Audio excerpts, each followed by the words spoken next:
Originally রাস্তাটা পথশ্রী প্রকল্পের আন্ডারে ছিল, 3.5 কিলোমিটার দীর্ঘ ছিল। তা সেটা পথশ্রী প্রকল্পটা পথশ্রী 4 এই প্রকল্পটা ফেলিওর হয়, বাস্তবায়ন হয়নি। তাই প্রথম 1 কিলোমিটার হয়েছে রাস্তাটা, এবং আবার পথশ্রীর আন্ডারে দ্বিতীয় রাস্তার কাজ শুরু হচ্ছে। কালকে মন্ত্রী মহাশয় জানার পরই সঙ্গে সঙ্গে আমাকে পাঠান এবং ওখানকার পরিস্থিতি বর্ণনা করে আজকে ওখানকার কিছু অধিবাসী এখানে মন্ত্রী মহাশয়ের কাছে আসছে।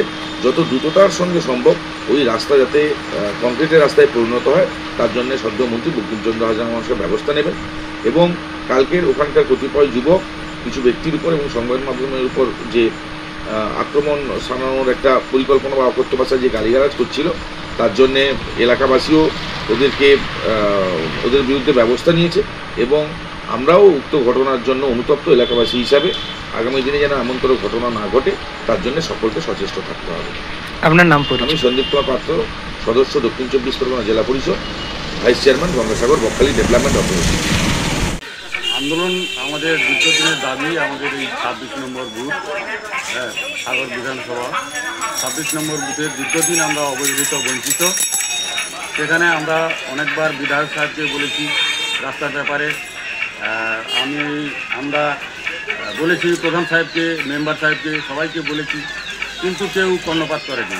এবং আমরা আজকের 2018-তে হয়েছিল একটা পাঠ, তারপরে আজকের 25 সাল, 6 বছর আমরা বঞ্চিত। কেন আমরা বঞ্চিত? আজকের আমরা সংখ্যালঘু বলে আমরা বঞ্চিত, আমরা কেন অবহেলিত? আজকে আমরা সবাই তৃণমূল করি এখানে, বিশেষ করে উত্তর সাগরের বেশিরভাগ মানে সবচেয়ে বেশি ভোটে লিড আমরা দিই। কেন আমরা আজকের সংখ্যালঘু বলে বঞ্চিত? কি সমস্যা হয় এই রাস্তা? সমস্যা, স্কুলের ছেলেমেয়েরা যেতে পারছে না, পড়ে যাচ্ছে। সাধারণ মানুষ সাইকেল নিয়ে যেতে পারছে না, পড়ে যাচ্ছে।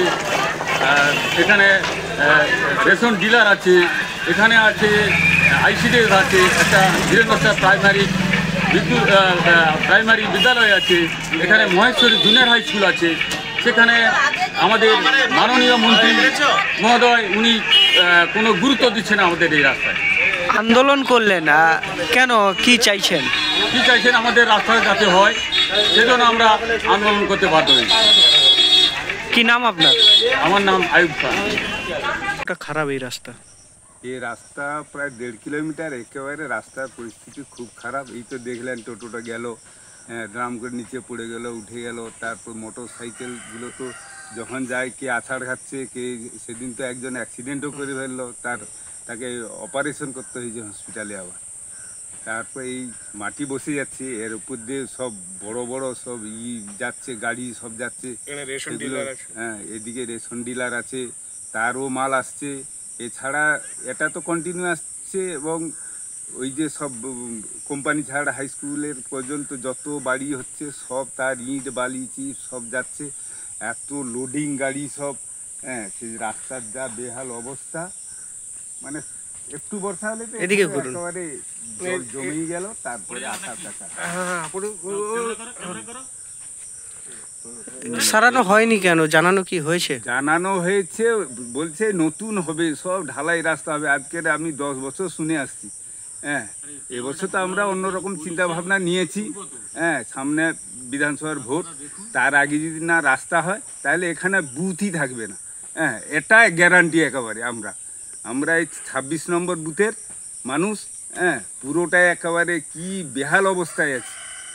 এবছর হয়তো মানে যদি রাস্তায় এমএলএ সাহেব বলেছে আগে হয়ে যাবে ভোটের আগে, যদি না হয় তাহলে এখানে বুথ থাকবে না। এটা পরিষ্কার কথা আমি বলে দিলাম। কি নাম জনগণের? কি নাম আপনার? নাম আব্দুর রূপ। দেখুন, আমরা দীর্ঘদিন থেকে বলছি যে এই রাস্তাঘাটের উন্নয়ন তৃণমূল সরকার করেনি, সেটা আবারও তা প্রমাণিত হয়ে গেল। শুধু ভোট এলে মন্ত্রী সাহেব আসেন, মিথ্যা মিথ্যা বড় বড় ভাষণ দেন আর স্বপ্ন দেখান, বাস্তবে ইনক্রিমেন্ট কিছুই হয় না।